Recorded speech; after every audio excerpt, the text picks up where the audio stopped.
Federal investigators are analyzing 16 crashes involving autonomous vehicles in Dallas and Austin. Good evening and thanks for joining us. I'm Peyton Yeager. The company is AV Ride, which partners with Uber, and all of the accidents involved property damage with one minor injury reported. Meanwhile, AV Ride is not the only robo-taxi operator under scrutiny. Yesterday, we showed you this incident caught on camera from over the weekend here in Dallas. Viewer dash cam video shows a Waymo that suddenly ran a red light into oncoming traffic. Fox 4's Lori Brown, she is live with the latest. Lori? Peyton, a researcher with the University of Texas at Austin, told us that the technology needed to ensure safety with autonomous vehicles still needs work, and he warns that companies are rushing things. I normally do see lots of Waymos on Irving Boulevard.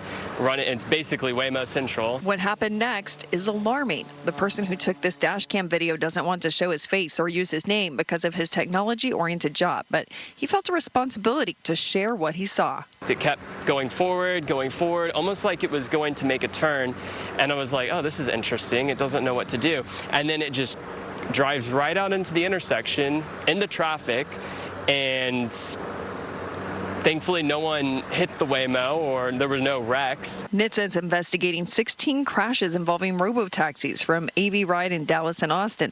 In some cases, mistakes with the technology have led to property damage, and in one case, an alleged minor injury. Coming from a research standpoint, I think there are a lot of things that we need to solve. Neil Bott is a research scientist with the Center for Economy at UT Austin. We can train them based on data and try to mimic behaviors of humans, but when they're faced at different scenarios that maybe are not in the data that they're trained on, they will not work well. Case in point, this red light. While we saw that the right-left turn lane light is slightly dim, a human driver would have no problem recognizing it as a red light.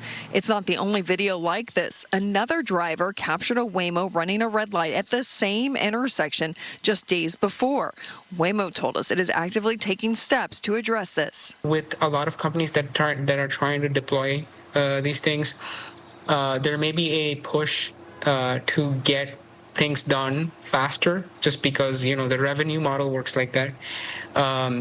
But from a research standpoint, we're trying to take it easy and make sure that they are actually verified in-house, also in simulation. Bott says he's never taken a ride in an autonomous vehicle for a reason.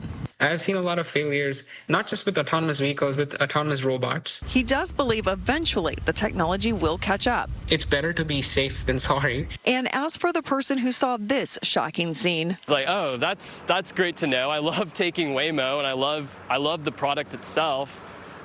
Maybe I just will reconsider taking it. Waymo definitely needs to get this right. Waymo recently filed for a voluntary recall with NHTSA related to extreme weather operations. The move comes after a Waymo entered a flooded roadway in San Antonio. No one was in the vehicle and there were no injuries. Waymo says that the voluntary recall will not impact its operations.